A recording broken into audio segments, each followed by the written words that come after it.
ప్రతిరోజు సాయంకాలము 7 గంటల నుండి 9 గంటల వరకు మనం ఈ కూడిక కలిగి ఉండబోతున్నాం. ఈ 100 రోజులు కూడా నేను ఇక్కడే ఆలయంలో మీ కొరకు ప్రార్థన చేయడానికి ఎక్కడ కూడా బయటికి వెళ్లకుండా మరి ఉపవాసముతో దేవుని సన్నిధిలో గడుపుతూ మరి కఠినమైన ఒక తీర్మానం చేసుకున్నాను. నేను దేవుని సన్నిధిలో ఈ గ్రామం కొరకు, ఈ ప్రజల కొరకు మరి 100 days ప్రేయర్ జరిపించాలని నేను తలంచాను. అది ఎలా మనం చేయబోతాం అనేది చివరిలో నేను చెప్తాను మీతో. ఏదేమైనా ఈరోజు దేవుని వాక్యాన్ని మనం చూద్దాం. పరిశుద్ధ లేఖనములో నుండి యెషయా గ్రంథం 45వ అధ్యాయం.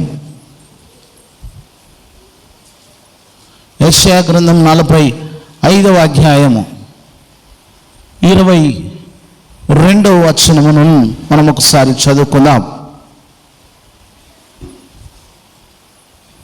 యెషయా గ్రంథం 45వ అధ్యాయం 22వ వచనం. బూదిగంతముల నివాసులారా నా వైపు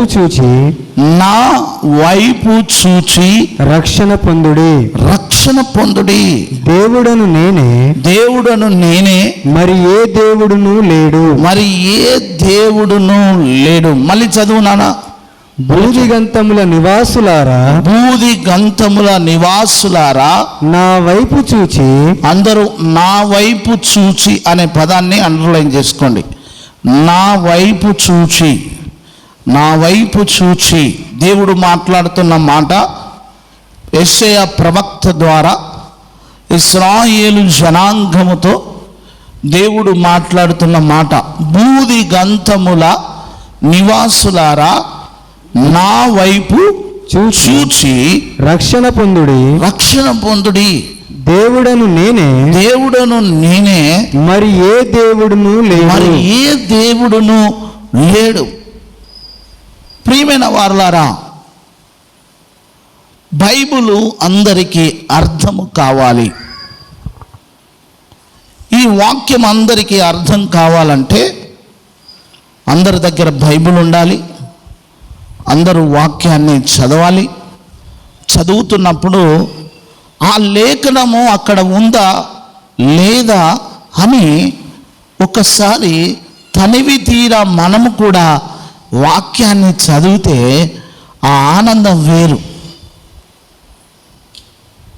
మన నోట దినమంతా లోక సంబంధమైన మాటలు ఎన్నో వస్తాయి. లోక సంబంధమైన విషయాలు ఎన్నో వస్తాయి. లోక సంబంధమైనటువంటి మాటలు రోజంతా మాట్లాడుతాం. కానీ తనివి తీరా దేవుని యొక్క మాటలు మనం మాట్లాడగలగాలి. వాక్యాన్ని చదవగలగాలి. వాక్యాన్ని నెమరు వేయగలగాలి. ఇక్కడ యెషయా ప్రవక్త అంటున్నాడు, బూదిగంతముల నివాసులారా నా వైపు చూడండి. ఇక్కడ వరకు బాగుంది. ఈరోజు దేవుని వాక్యాన్ని నేను సంఘంతో ఏం మాట్లాడాలన్నప్పుడు కొన్ని విషయాలు దేవుడు నాతో మాట్లాడుతూ వచ్చా. మనము దేవుని వైపు చూడకుండా సంఘంలోకి వచ్చిన మన దృష్టి దేని మీద ఉంటుంది? మన చూపు దేని మీద ఉంటుంది? దేవుని వాక్యం అంటుంది, మీరు నా వైపు చూడండి. బూదిగంత నివాసులారా నా వైపు చూడుడి. కొత్త నిబంధనకు వస్తే యోహాను సువార్త 3వ అధ్యాయంలో 35వ వచనములో ఈ విధంగా రాయబడింది. ఏం రాయబడింది? చదవండి. తండ్రి కుమారుణ్ణి ప్రేమించుచున్నాడు గనుక ఆయన చేతికి సమస్తము అప్పగించి ఉన్నాడు. 3:35 యోహాను సువార్త 3వ అధ్యాయము 35వ వచనం. తండ్రి కుమారుని ప్రేమించుచున్నాడు గనుక ఆయన చేతికి సమస్తము అప్పగించి ఉన్నాడు. కుమారుని యందు విశ్వాసముంచువాడే నిత్య జీవము గలవాడు. మన దృష్టి, మన ఆలోచన, మన తలంపు, సంఘంలోకి వచ్చిన విశ్వాసులైన మనము, మన దృష్టి దేని మీద ఉండాలి? సంఘంలోకి రాగానే మన ఆలోచన, మన తలంపులన్నీ కూడా దేవుని మీద ఉండాలి, దేవుని వాక్యం మీద ఉండాలి. కానీ నేటి సంఘాల్లో ఆత్మీయతను పాడు చేస్తున్నటువంటి కొన్ని విషయాలు మనం ఆలోచన చేస్తే, మనుషుని యొక్క దృష్టి, విశ్వాసుల యొక్క దృష్టి, విశ్వాసుల యొక్క చూపు దేవుని మీది కంటే లోక సంబంధమైన మనుషుల మీదే ఎక్కువగా ఉంది. మనుషుల ప్రవర్తన మీదనే ఎక్కువగా ఉంది. సంఘము అభివృద్ధి చెందకపోవడానికి కారణం ఏంటంటే, మనుషుడు ఇంకొక మనుషుణ్ణి నిందించుకుంటున్నాడు. మనుషుని దృష్టి మనుషుల మీదే ఉంటుంది. కానీ నేను ఆలయానికి వస్తున్నాను, దేవుని మందిరానికి వస్తున్నాను, ఈ మందిరంలో నా చూపు యేసయ్య మీద ఉండాలి, నా చూపు యేసుక్రీస్తు మీద ఉండాలి. ఎందుకు? ఈ లోకము దాని సర్వస్వం అంతా తండ్రి ఎవరికి అప్పగించాడు?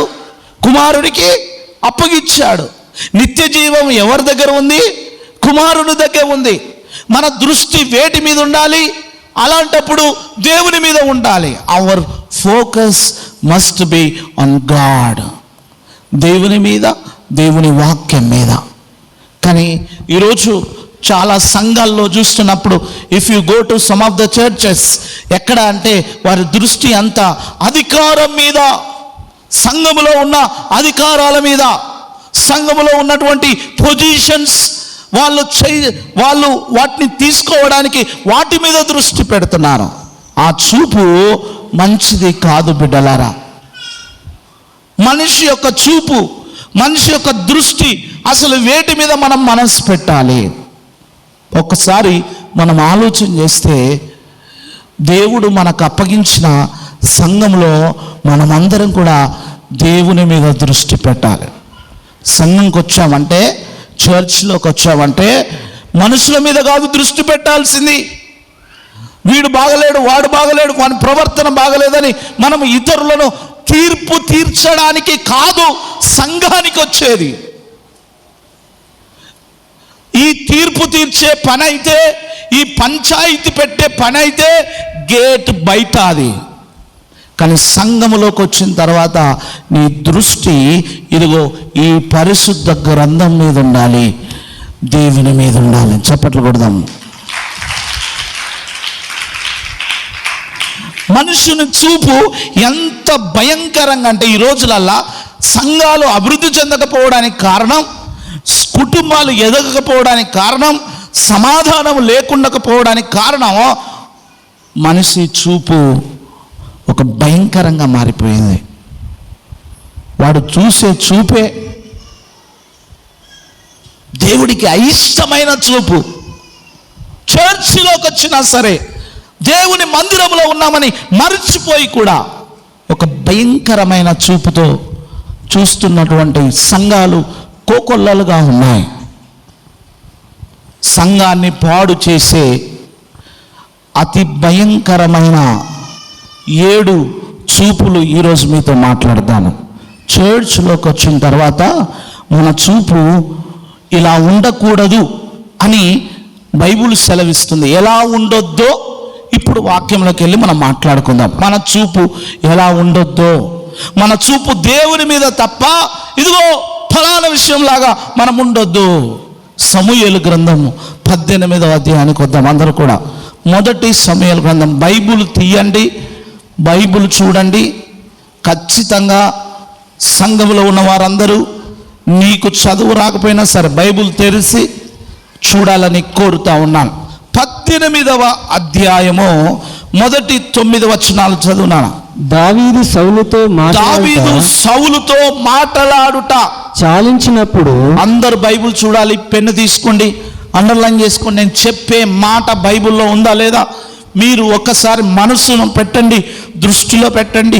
ఈ పరిశుద్ధ గ్రంథాన్ని మనము క్షుణ్ణంగా పరీక్షిద్దాం. చాలించినప్పుడు యోనాతాను హృదయము దావీదు హృదయముతో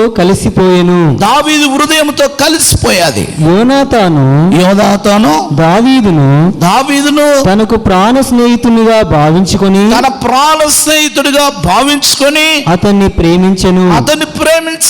ఆ దినమున ప్రాణ స్నేహితుడు, అండర్లైన్ చేసుకోండి. ఆ దినమున అతని తండ్రి ఇంటికి తిరిగి అతన్ని వెళ్ళనీయక సౌలు అతన్ని చేర్చుకొనెను. దావీదు తనకు ప్రాణ స్నేహితుడని భావించుకొని అతన్ని ప్రేమించుచు యోనాతాను అతనితో నిబంధన చేసుకొనెను. అతనితో ఒక నిబంధన చేసుకున్నాడు. మరియు యోనాతాను తన దుప్పటిని కాదు, దుప్పటిని, తన దుప్పటిని, తన కత్తిని, తన విల్లును, నడికట్టును తీసి దావీదునకిచ్చెను. దావీదు సౌలు తనను పంపిన చోటికెళ్ళను పోయి సుబుద్ధి కలిగి పని చేసుకొని వచ్చెను. గనుక సౌలు బైబిల్ చూడాలి అందరు. నేను మిమ్మల్ని చూస్తున్నాను, ఎంతమంది బైబిల్ చూస్తున్నారో చూడాలి అందరు. వెనకాల ఉన్న వాళ్ళు కూడా బైబిల్ చూడాలి. గనుక సౌలు యూదుల మీద అతనిని నియమించెను. జనులందరి దృష్టికి సౌలు సేవకుల దృష్టికి దావీదు అనుకూలుడాయి ఉండెను. దావీదు ఫిలిష్తీయుని హతము చేసి తిరిగి వచ్చినప్పుడు స్త్రీలు ఇశ్రాయేలీల ఊళ్ళన్నిటిలో నుండి తంబూరలతోనూ సంభ్రమముతోనూ వాద్యములతోనూ పాడుచు నాట్యమాడుచు రాజైన సౌలును ఎదుర్కొనుటకై వచ్చిరి. ఆ స్త్రీలు గాన ప్రతిగానములు చేయుచు వాయించుచు సౌలు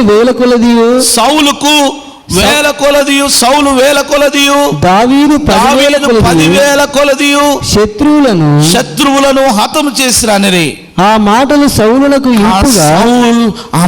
సౌలునకు ఇంపుగా ఉండనందున అతడు బహు కోపము తెచ్చుకొని వారు దావీదుకు 10,000 కొలది అనియు నాకు 1,000 కొలది అనియు స్తుతులు పాడిరే.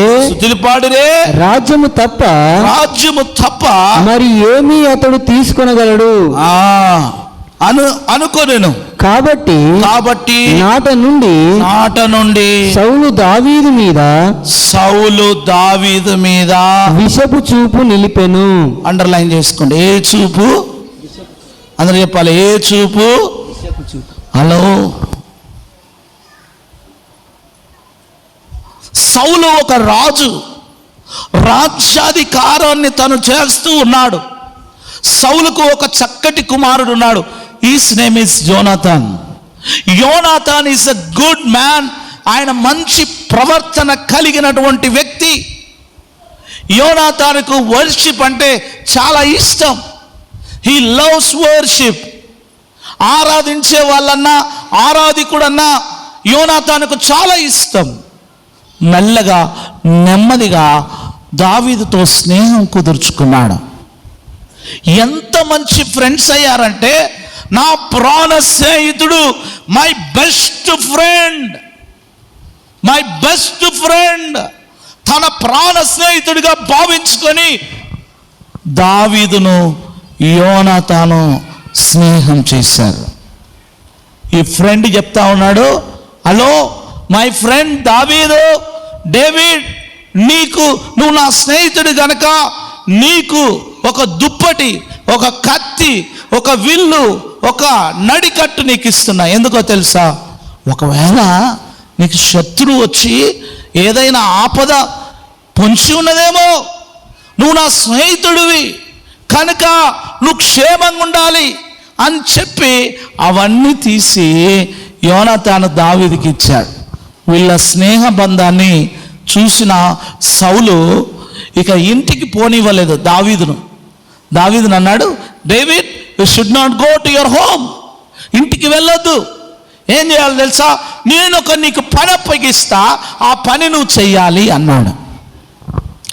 దావీదు ఆ మాటకు విధేయుడయ్యాడు. నా మాట అందరు చూడండి, ఇటువైపు చూడండి. ఇప్పుడు బైబిల్ పైకి తల పైకి ఎత్తండి. దావీదు ఆ మాట విన్నాడు. ఏం చేశాడు దావీదు? ఇదిగో సౌలు చెప్పిన మాటనేమన్నా వ్యతిరేకించాడా? సౌలు మాటనేమన్నా తీసేశాడా? మీరు చూడండి 5వ వచనం. దావీదు సౌలు తనను పంపిన చోటకెళ్ళకు పోయి సుబుద్ధి కలిగి పని చేసుకొని వచ్చాడు. ఇప్పుడు చూడండి, నా వైపు చూడండి అందరు. ఇప్పుడు రాజు చెప్పిన పని దావీదు చేశాడా లేదా? చేశాడు. నువ్వే పని చెప్పావు. రాజు పని చెప్పాడు కదా, ఇంత చక్కటి పని రాజు నాకు అప్పగించాడు కదా, ఈ అప్పగించిన పనిని నేను నెరవేరుస్తా అని చెప్పి సుబుద్ధి కలిగి 3 సార్లు ఉంటుంది ఆ మాట. సుబుద్ధి కలిగి 14వ వచనంలో కూడా ఉంటుంది చూడండి. మరియు దావీదు సమస్త విషయంలో సుబుద్ధి కలిగి ప్రవర్తింపగా యెహోవా అతనికి తోడుగా ఉండెను. 15వ వచనంలో కూడా దావీదు మిగుల సుబుద్ధి కలిగి ఇప్పుడు చూడండి, బుద్ధి ఎలాంటిది దావీదుది?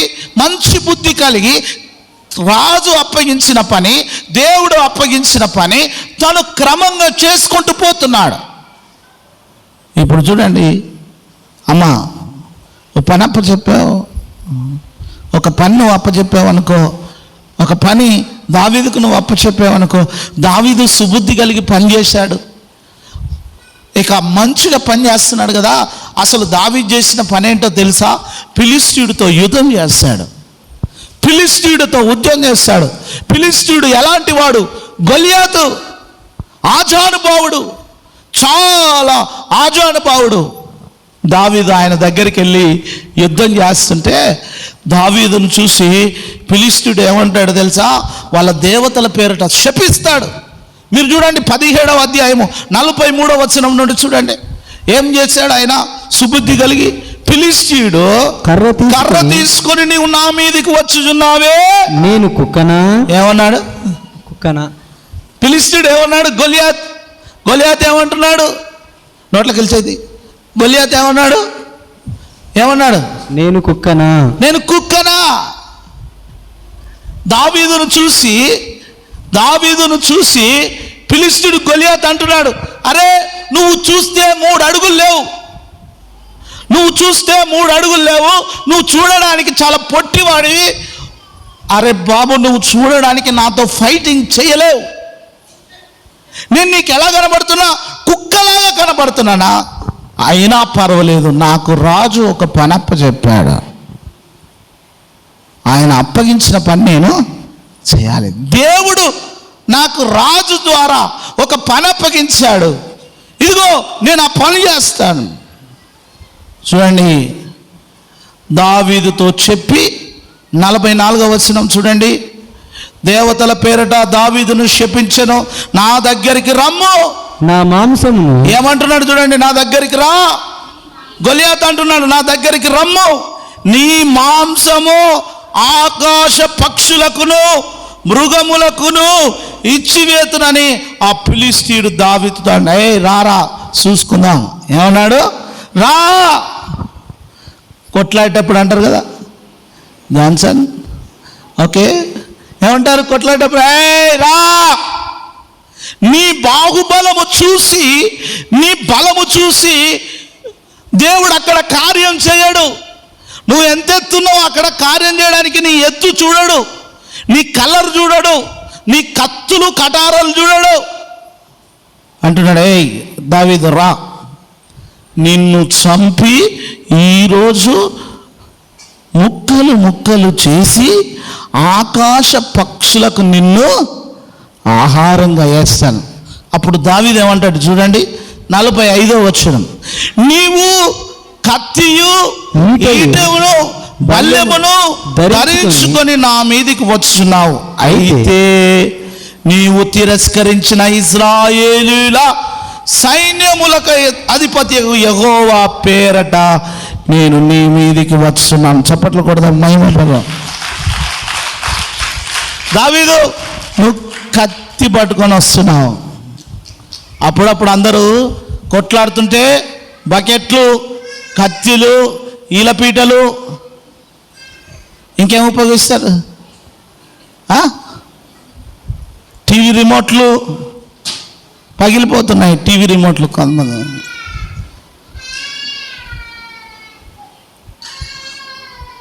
దావీదు అంటున్నాడు, ఓకే నీ దగ్గర కత్తి ఉంది, సమస్తం ఉన్నాయి, కానీ నా దగ్గర మాత్రం ఇవేవి లేవు. దేవుని నామం ఒక్కటే ఉంది. దేవుని నామం ఒక్కటే. నేను దేవుని పేరిట నీ దగ్గరికి వస్తున్నాను అని చెప్పి ఏమన్నాడు తెలుసా? 46వ వచనం, ఈ దినము యెహోవా నిన్ను నా చేతికి అప్పగించుచున్నాడు. చప్పట్లు కొడదాం ఒకసారి. అయ్యి బాబోయ్, నాకు భలే సంతోషం వస్తుంది చదువుతుంటే. అప్పుడు నేనెందుకు లేకపోతే అనిపిస్తుంది. అక్కడ నేనుంటే బాగుండు అంటే ఆ సీన్ అంతా ఎంత చక్కగా చూడండి. గొలియాత్ ఏమో ఇంత పోడుకున్నాడు, కత్తి ఉంది, బల్లెం ఉంది, ఈట ఉంది, కానీ దావీదు దగ్గర ఏం లేదు. ఆయన చెప్తా ఉన్నాడు, నీకు ఒక గుడ్ న్యూస్ గొలియాత్. ఏంటో తెలుసా? నీవు చెప్పిందే నీకు రివర్స్. ఏమన్నాడు చూడండి 46వ వచనం, ఇదిగో నిన్ను చంపి నీ తల తెగవేతును. ఇశ్రాయేలులో దేవుడున్నాడని లోక నివాసులందరూ తెలుసుకున్నట్లు ఈ దినము ఫిలిష్తీయుల యొక్క కళేబారములను, ఆకాశ పక్షులను, మృగములకును ఇత్తును. అప్పుడు యెహోవా కత్తి చేతను ఈట చేతను రక్షించు వాడు కాడని ఈ దండు వారందరూ తెలుసుకొందరు. యుద్ధము యెహోవాదే. చెప్పలు కూడా, యుద్ధము యెహోవాదే. పాడదామా? యుద్ధము యెహోవాదే, యుద్ధము యెహోవాదే, యుద్ధము యెహోవాదే. రాజులు మనకెవరు,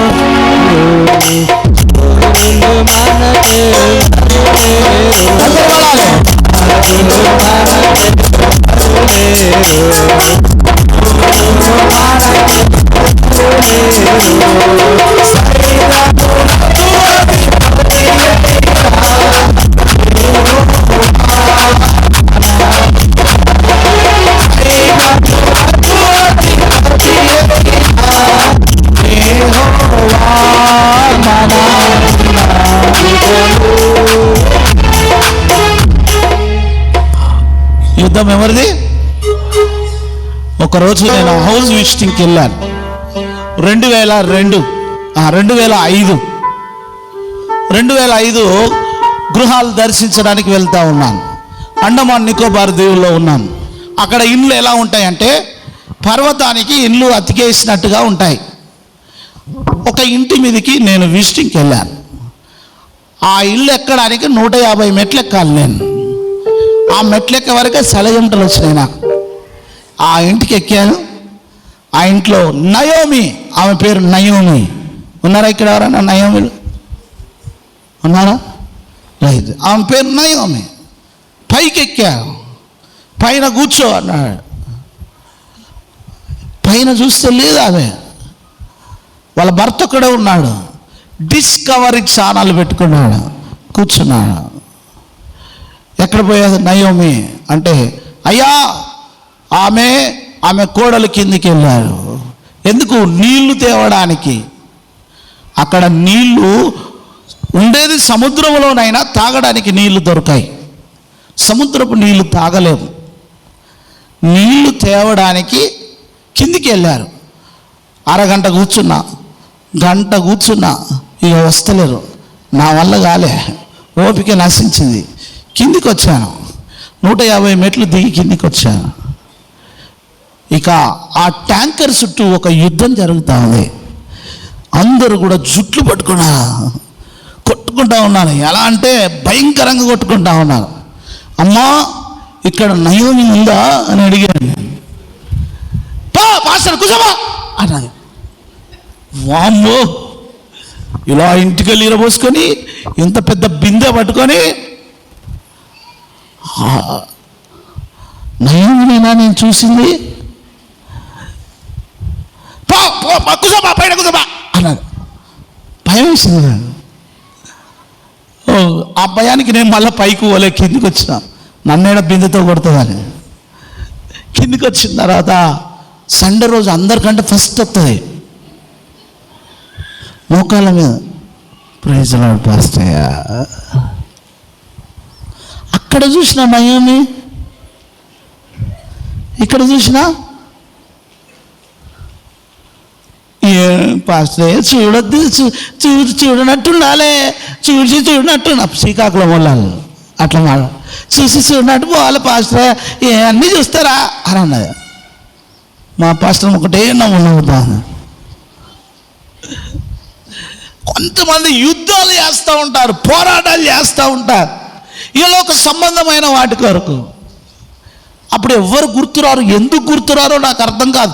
గుర్తురారు, ఎవ్వరు గుర్తురారు. అసలు మనకి ఏమీ గుర్తురాదు. మన బలమే గుర్తొస్తుంది. నేను గెలవాలి. దావీదు ఒక మంచి ఇంటెన్షన్తో నాకు దేవుడు పని అప్పచెప్పాడు. ఈ ఫిలిష్తీయుడు నా ప్రజల్ని చంపుతా ఉన్నాడు. ఈ ఫిలిష్తీయుని నేను ఎలా అయినా జయించాలని చెప్పి దావీదు ఏం చేశాడు తెలుసా? కత్తి వాడలే,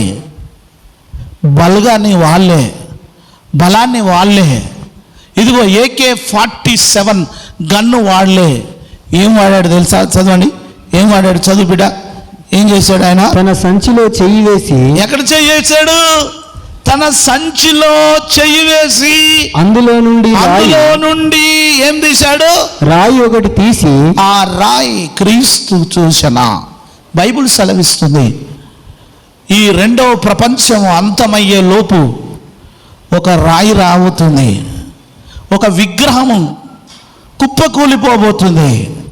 దేవునికి వ్యతిరేకంగా ఒక రాజ్యం లేవబోతుంది. యుద్ధాలు జరుగుతూ ఉన్నాయి. ఇప్పుడు మనుషుల మీదకి మనుషులు, దేశాల మీదకి దేశాలు, కరువులు వస్తున్నాయి. తినడానికి ఆహారం లేకుండా పోతుంది. బ్యాంకులన్నీ కూడా ప్రజలకు లోన్స్ ఇచ్చేసి వాళ్ళ నెత్తి మీద ఆర్థికమైన భారాన్ని మోపుతూ ఉన్నారు. వరల్డ్ బ్యాంక్ కూడా ఖాళీ అవ్వబోతుంది. ఒక టైం వస్తుంది, ఇంట్లో ఆహారం ఉండదు. రాజ్యం మీదకి రాజ్యం, యుద్ధాలు జరుగుతూ ఉంటాయి. సైనికులు యుద్ధాలు చేస్తూ ఉంటారు. ప్రజలు ఇజ్రాయెల్ దేశంలో చూస్తే ఇప్పుడు బంకర్లో దాచుకుంటూ ఉన్నారు. ఇవన్నీ దేవుని రాకడకు సూచన. దావీదు ఒక రాయి తీసుకున్నాడు. ఆ రాయి తీసుకుని ఏం చేశాడు? చదవండి. వడిసెలతో విసిరి ఆ ఫిలిష్తీయుని నుదుట కొట్టెను. Praise the lord. చప్పట్లు కొడదాం. ఎక్కడ కొట్టాడు? అన్నీ కవర్ చేసుకున్నాడు, కానీ ఏది కవర్ చేసుకోలే? తలకాయ కవర్ చేసుకోలే. ఏంటి? నెత్తి. అన్నీ కవర్ చేసుకున్నాడు, కాళ్ళకు చేతులకు అన్నీ కూడా. కానీ ఈరా మనం టార్గెట్ అంతా ఎక్కడ పడ్డది? ఇక్కడ. ఇక ఒడిసెలతో తిప్పి ఆ రాయితో,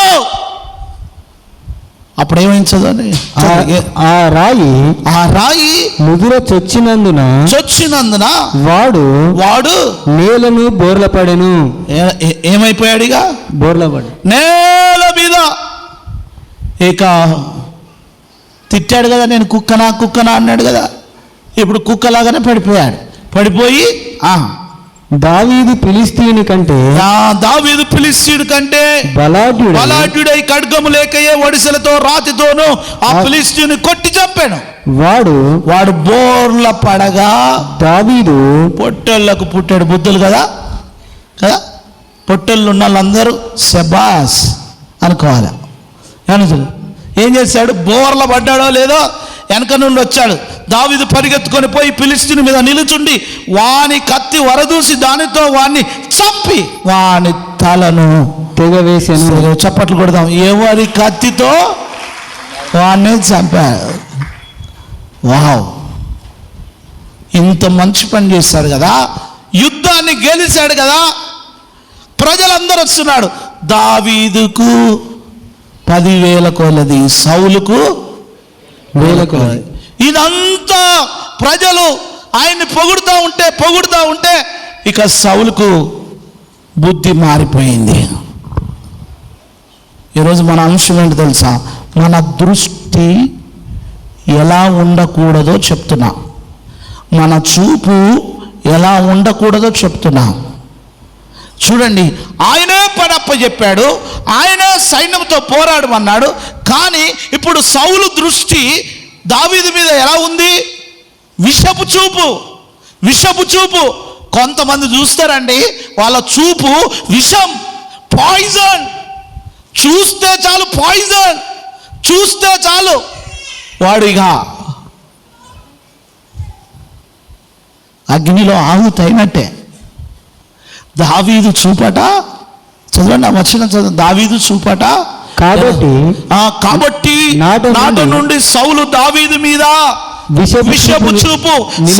సంఘంలోకి వస్తున్న వాళ్ళందరికీ ఆత్మీయ తండ్రిగా చెప్తున్నాను, మీ చూపు విషపు చూపుగా ఉండొద్దు.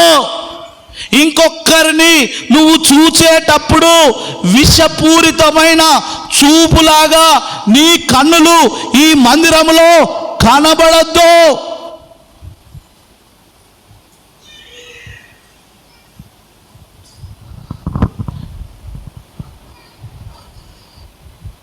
కొంతమంది చూపుతోనే అన్నీ అంటే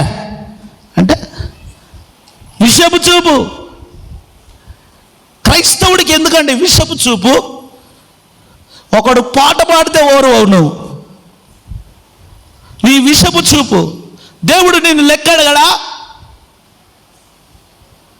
గంట సేపు ప్రార్థన చేస్తే ఓరు చేయని, నీకెందుకు అంత కుళ్ళు?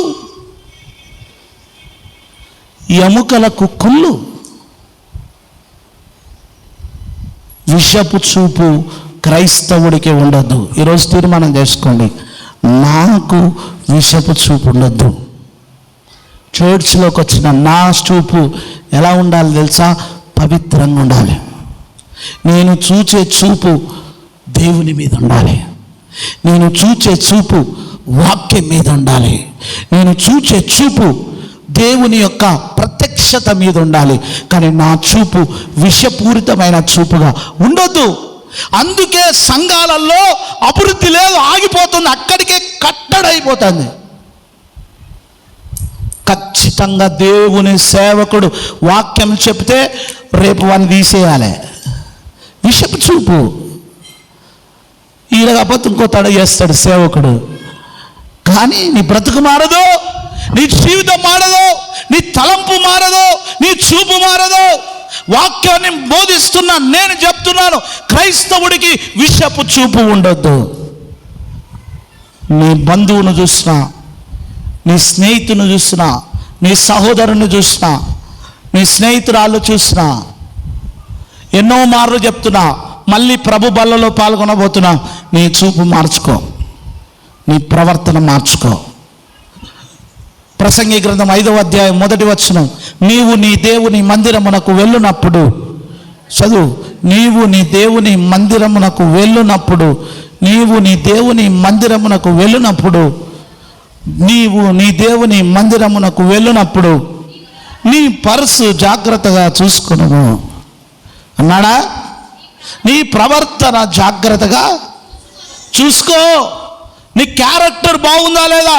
ఒకవేళ బాగలేకపోతే ఆలయానికి వచ్చి మార్చుకో. సౌలు విషపు చూపు ఎట్లుంది తెలుసా? 8వ వచనం చూడండి, ఆయన బీపీ 200 పెరిగింది. 8వ వచనం చదువు. చదువు బిడ్డ. ఆ మాటలు సౌలునకు ఆ మాటలు సౌలునకు ఇంపుగా ఉండనందున అతడు బహు కోపము తెచ్చుకొని 200 బీపీ వచ్చింది, 200 బీపీ వచ్చింది. ఏ కోపం వచ్చిందంట? కోపం వేరు, బహు కోపం వేరు. కొంతమందికి మామూలుగా కోపం వస్తుంది, కొంతమందికి కోపం వచ్చాదో, మా ఆయన కోపం వస్తే అన్నా నీకు తెలియదు అన్న టీవీ వలిగిపోతుంది. కోపం వస్తే బహు కోపం వచ్చేసింది. మీకు తెలియదు బిడ్డ, కానీ దేవుడు ఏం చేస్తాడు తెలుసా? ఈయన విషపు చూపు చూస్తున్నాడు, కానీ దేవుడు దావీదును ఘనత నొందే చూపు చూస్తూ ఉన్నాడు. అతనికి విజయం ఇచ్చి 10,000 కొలది ప్రజలు స్తుతించే విధంగా అతను నిలబెట్టాడు. చప్పట్లు కొడదాం. మనుషులు నేను చూడొచ్చు, నీ మీద విషపు చూపు కలిగి ఉండొచ్చు, కానీ దేవుడు మాత్రం నిన్ను అభివృద్ధిలోకి తీసుకురావడానికే దేవుడు ఇష్టపడుతూ ఉన్నాడు. అందుకే సంఘములో ఉన్నవారు ఎవరైనా సరే మనకు విషపు చూపు అనేది మనలో ఉండొద్దు. అందుకే సంఘాలు విచ్ఛిన్నమవుతున్నాయి. ఇక మనం ఉండకూడని ఇంకొక చూపు చెప్తాను. మన చూపట గర్వంగా ఉండొద్దట, గర్వంగా ఉండొద్దు. యెషయా గ్రంథం 5వ అధ్యాయం 15వ వచనం చదువు. Isaiah, the book of Isaiah chapter 5 verse 15. టకా 7 విషయాలు చెప్తాను. మన చూపు ఎలా ఉండొద్దో 7 విషయాలు స్పష్టంగా చెప్తాను, చదవండి అందరు కూడా. కావున నా ప్రజలు జ్ఞానము లేకయే చెరపట్టబడిపోవచ్చున్నారు. వారిలో గనులైన వారు నిరాహారులుగానున్నారు. సామాన్యులు దృష్టి చేత జడపీతులగుదురు. అందుచేతనే పాతాళము గొప్ప ఆశ పెట్టుకుని అపరిమితముగా తన నోరు తెరచున్నది. వారిలో గనులు సామాన్యులను ఘోష చేయి వారును హర్షించు వారును పడిపోవుదురు. అల్పులు అనగద్రొక్కబడుదురు, గనులు తగ్గింపబడుదురు. గర్విష్ఠుల చూపు తగ్గును. అండర్లైన్ చేసుకోండి అందరు. గర్విష్ఠుల చూపు తగ్గును. మన చూపు ఎలా ఉండకూడదు? కొంతమంది కండ్లు మెట్లెక్కుతాయి,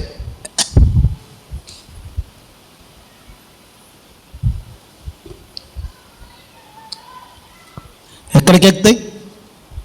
హలో, మనం సంఘంకి వచ్చిన వారి చూపు ఎలా ఉండొద్దట? గర్విష్ఠుల చూపు ఉండదు. కొంతమంది కళ్ళు మెట్లెక్కుతాయి. మెట్లు, 1 మెట్టు, 2వ మెట్టు, 3వ మెట్టు, 4వ మెట్టు.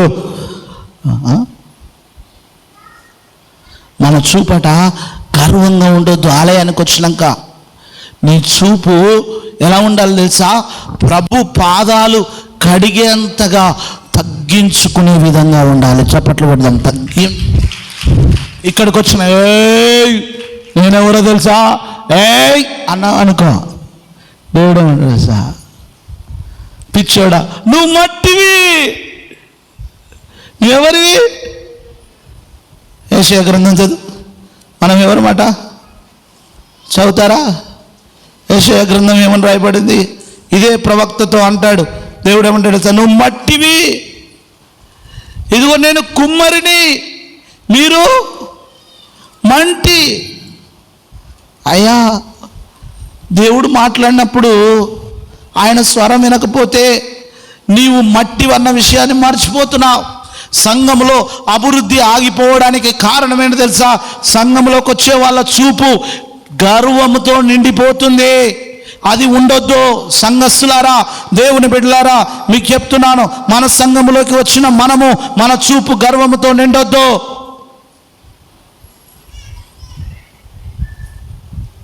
రెండు పాటలు పాడొస్తే చాలు, నేను సింగర్. నువ్వు సింగర్ అవు పర్వాలేదు, కానీ సిన్నర్ కాకు. Singers all become a singers. నేను సింగర్స్ని అప్రిషియేట్ చేస్తాను. నీ తలాంతు దేవుడు నీకు ఇవ్వడం పర్వాలేదు, కానీ తలాంతును నేను సింగర్స్ జీ తీసేసి ఐ మాత్రం నేను అని పెట్టుకుంటే అది గర్వం. గర్విష్ఠుల చూపు సంఘానికి పాడు చేస్తుంది. గర్వముతో కూడిన చూపు మనకుండొద్దు. అండర్లైన్ చేసుకోండి ఆ వచనాన్ని. గర్విష్ఠుల చూపు మనకుండొద్దు. సంఘములో మన కళ్ళు మెట్లు ఎక్కకూడదు, చెట్లు ఎక్కకూడదు, డబల్ ఫ్లోర్ బిల్డింగ్ ఎక్కకూడదు. ఇక యోబు గ్రంథం 2వ చూపు మనకుండకూడనటువంటిది. విషపు చూపు మొదటిగా ఉండొద్దు, గర్విష్ఠుల చూపు మనకుండకూడదు. 3వది మనం చూస్తే యోబు గ్రంథము 7వ అధ్యాయం 7వ వచనం.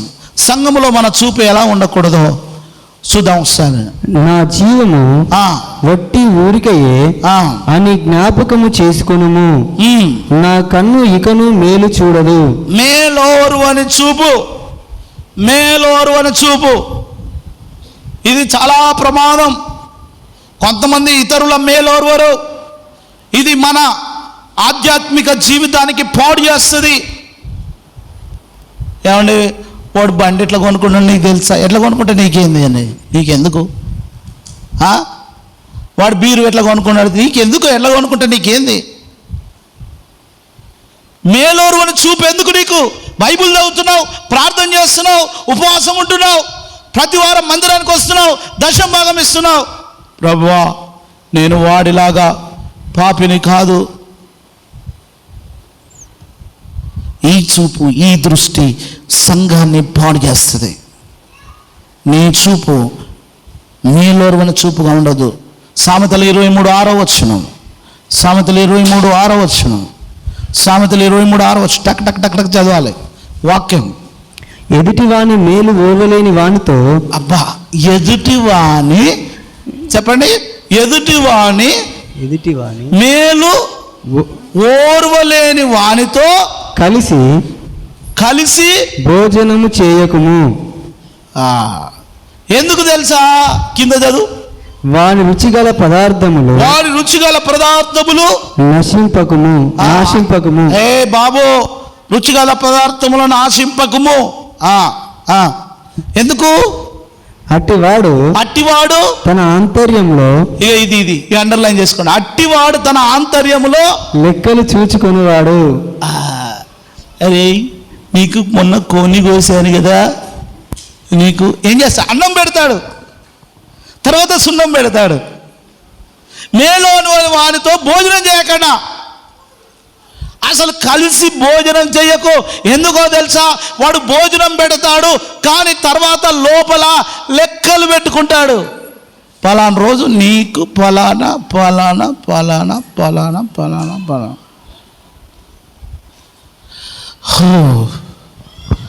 ఈ పరిశుద్ధ గ్రంథాన్ని అనుసరించడం ఎంత కష్టమో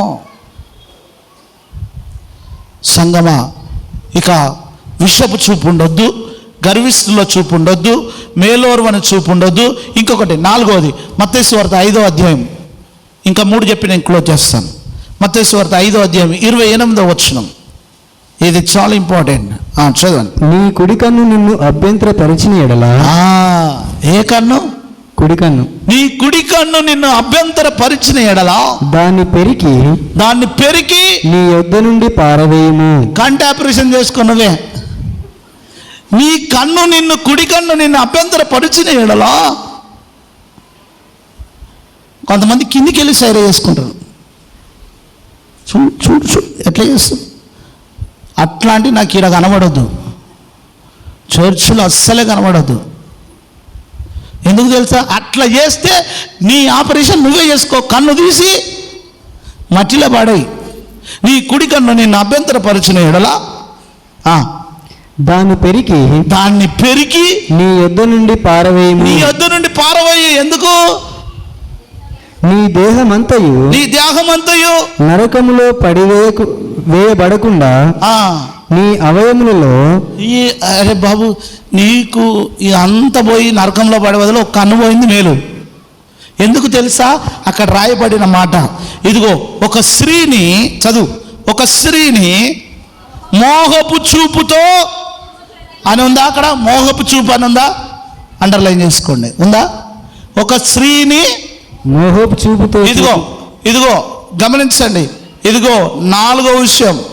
మొదటిది విషపు చూపు ఉండకూడదు, రెండవది గర్విష్ఠుల చూపు ఉండకూడదు, మూడవది మేలోర్వని చూపు ఉండొద్దు, 4వది మోహపు చూపు.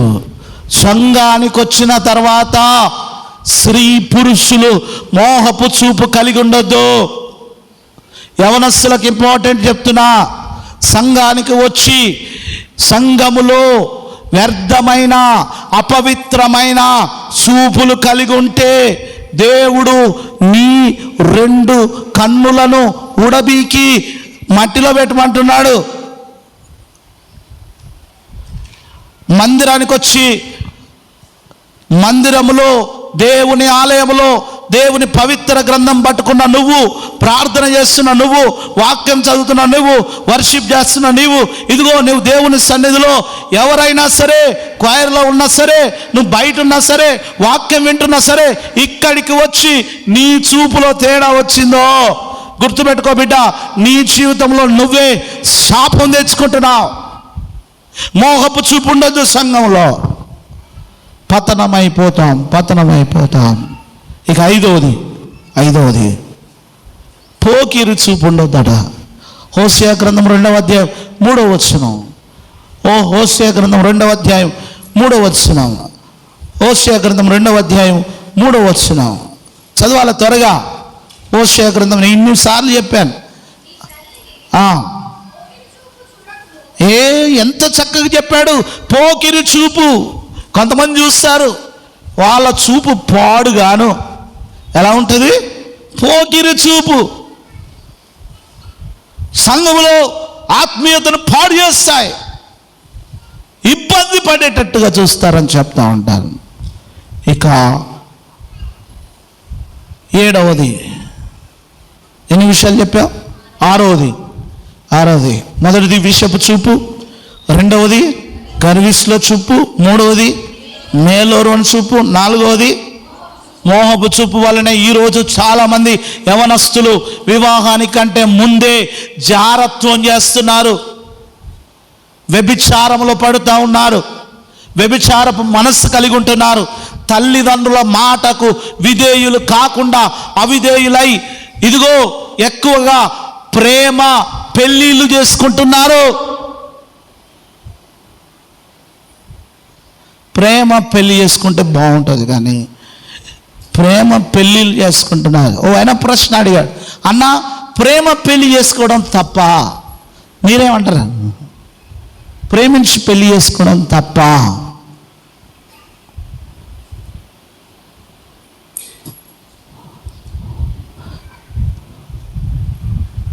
చేసుకున్న వాళ్ళు అయిపోయింది, వదిలేయండి. ఇప్పుడు నెక్స్ట్ మనం ఆలోచిద్దాం. మంచిగా భర్తే జరిపోయా, ఎట్లా చేసుకుంటే సార్ మంచిగా భర్తే జరిపోయా. ప్రీ వెడ్డింగ్ షూట్ చేస్తున్నారండి పెళ్ళికి ముందు. బైబిల్ అంటది ఆ స్త్రీని వివాహం అయ్యే వరకు టచ్ చేయకూడదు, కానీ ప్రీ వెడ్డింగ్ షూట్లు ఏం చేస్తున్నాం? అట్లా డోర్ వేస్తున్నారు. సంగమా మీరు గుర్తుపెట్టుకోండి, పెళ్ళిళ్ళల్లో ప్రీ వెడ్డింగ్ షూట్స్, పెళ్ళిళ్ళల్లో డీజేలు, దానివల్ల నీకేమైనా ఉపయోగం ఉంటే నాకు చెప్పండి. ప్రీ వెడ్డింగ్ షూట్కి 50-60 వేలు నష్టం. డీజే పెడితే రాత్రి తలకాయలు వలగొట్టుకుంటారు, పొద్దుగాల పోలీస్ స్టేషన్ పోతారు, పెళ్ళి పోయి పెటాకులు అవుతుంది. ఆ డీజేకి పెట్టే బదులు నీ బిడ్డ కొడుకు పెళ్ళో, నీ బిడ్డ పెళ్ళో కొడుకు పెళ్ళో చేస్తే వాళ్ళకు ఫిక్స్డ్ డిపాజిట్ చేయండి. ఆ డబ్బులు పుట్టబోయే నీ మనవనికో మనవరాలకో ఫిక్స్డ్ డిపాజిట్ చేయండి. సార్ పెళ్ళి చేసేదాకా ఫంక్షన్ వాళ్ళు ఉండరు, తర్వాత మీరు ఇంటికి పోరి, నేను లోకంలో ఉంటా అంటే నీ ఇష్టం. నేను గేట్ వేసుకుంటా, నేనేం వేసుకుంటా? గేట్ వేసుకుంటా. గేట్ లోపల నేనుంటా. నేను మాత్రం పుల్పిట్ నుండి చెప్తున్నా, నువ్వు డీజే పెట్టుకున్నా, డబల్ డీజే పెట్టుకున్నా, ట్రిపుల్ డీజే పెట్టుకున్నా నాకేం బాధ లేదు, కానీ తర్వాత నువ్వే బాధపడాల్సి వస్తుంది. ఆ డీజేకు పెట్టే డబ్బులు నా సంఘస్థులు అందరికి చెప్తున్నా, నీ కొడుకు నీ కూతురుకు పుట్టబోయే మన్మడికి డిపాజిట్ చేయండి ఆ 50,000. అరే డీజే ఎన్ని గంటలకు వస్తారా?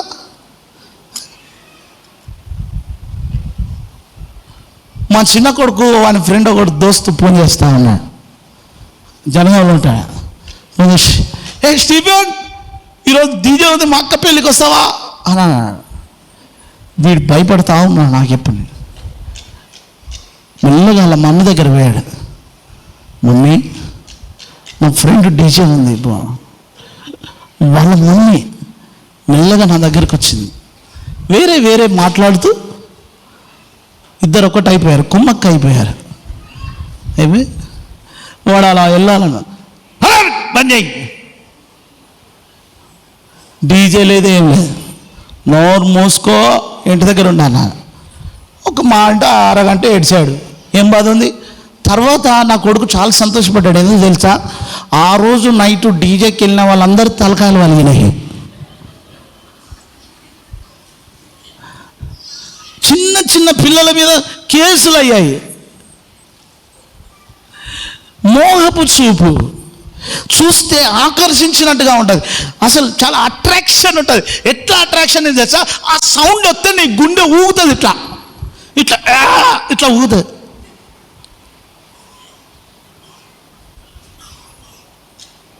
ముసలోళ్ళు చచ్చిపోతున్నారు ఆ సౌండ్. ఆకర్షించేదాన్ని ఎక్కువగా. ప్రియులారా, మనము ఇతరులను చూసి వేరేవాడు మంచిగా చేశాడు కదా అని సంఘ బిడ్డలు మనం పెట్టుకుంటే, నేను చెప్తున్నా, ఒక తండ్రిగా చెప్తున్నా, మీకు ఆత్మీయ తండ్రిగా చెప్తున్నా, దానివల్ల మీకు ఎలాంటి ప్రయోజనం లేదు.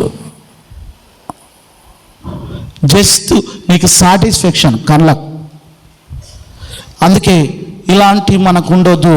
ఇక 6వది, వశపరుచుకునే చూపు ఉంటుందట కొంతమందికి. వశపరుచుకుంటారు. పరమగీతం 4వ అధ్యాయం 9వ వచనం చదవండి. ఇంకొకటి చెప్పి నేను ముగిస్తాను. మన ఆత్మీయతను పాడు చేసే చూపులు. చదవండి, పరమగీతం చదవండి. పరమగీతం త్వరగా చదవండి. 6వది పరమగీతం 4వ అధ్యాయం 9వ వచనం. 4వ అధ్యాయం 9వ వచనం త్వరగా చదవాలి. చదవరేంటండి? నా సహోదరి ప్రాణేశ్వరి, నీవు నా హృదయంలో ఏం వశపరుచుకున్నాడు? నాకు సమయం లేదు కానీ తర్వాత చెప్తా. నా హృదయాన్ని కొంతమంది వశపరుచుకుంటారు. ఒక అమ్మ చెప్తా, మా ఆవిడికి ఏమైందో తెలియదు, తెల్లాళ్ళెత్తే ఆ పోరు చుట్టూ తిరుగుతా, అటు ఇటు తిరుగుతుంది. ఏం చేయాలి సార్? అయ్యో, నెత్తి పట్టుకొని చెప్తా. ఏమైంది? వశపరచకుండా. లాస్ట్ ఈ లోకంలో మనుష్య దృష్టి దేని మీద ఉందంటే, నెహెమ్యా గ్రంథం 9వ అధ్యాయం 37వ వచనం చెప్పి నేను ముగిస్తున్నాను. 9వ అధ్యాయం 37వ వచనం. మనుష్యుని దృష్టి అట అధికారం వైపు చూపు. ఇదిగో నెహెమ్యా గ్రంథం 9:37 మీరు రాసుకోండి. ఈ సంఘములో ఉండకూడనటువంటివి ఏ సంఘములోనైనా, సార్వత్రిక సంఘానికి వచ్చిన ప్రతి ఒక్కరికి నేను సెలవిస్తున్నా, నీ ఇంట్లో కానీ, నీ కుటుంబంలో కానీ, నీ జీవితంలో కానీ నీవు బాగుపడాలంటే నీ చూపు విషపు చూపుగా ఉండొద్దు. నీ చూపు గర్విష్టమైన చూపుగా ఉండొద్దు. నీ చూపు మేలోరు అని చూపుగా ఉండొద్దు. నీ చూపు మోహపు చూపుగా ఉండకూడదు. నీ చూపు వశపరుచుకునే చూపుగా ఉండొద్దు. నీ చూపు పోకిరి చూపుగా ఉండొద్దు. నీ చూపు అధికారం వైపు చూడ. చర్చిలోకి వచ్చినాక అధికారం మీద ఎక్కువ మన చూపు ఉండొద్దు. నాకు ఈ అధికారం వస్తే బాగుండు. నీకే అధికారం ఇచ్చాడు తెలుసా? మనందరికీ దేవుడు ఒక అధికారం ఇచ్చాడు. ఏంటో తెలుసా? ఆయన పిల్లలమనే అధికారం ఇచ్చాడు. చప్పట్లు కొడదాం. I am his child. ఇంతకు మించిన అధికారం ఏం కావాలి? కనుక దేవుడు ఈ మాటలు తన వెనుకల్లో దీవించును గాక. మీరందరూ ఎటువైపు చూడాలి? వాక్యం మొదటి వచనం చదువుకున్నాం కదా మనము, యెషయా గ్రంథంలో చదువుకున్నాం. మీరందరూ నా వైపు చూడండి. దేవుడు అంటున్నాడు, నా వైపు చూడండి. కళ్ళు మూసుకుందాం, ప్రార్థన చేసుకుందాం. దేవుని వైపు చూద్దాం. దేవుని బిడ్డ, ఒకవేళ నీ మనసులో నీ చూపు ఏమన్నా అపవిత్రంగా ఉందేమో, అపవిత్రమైన చూపు, ఒకవేళ నువ్వు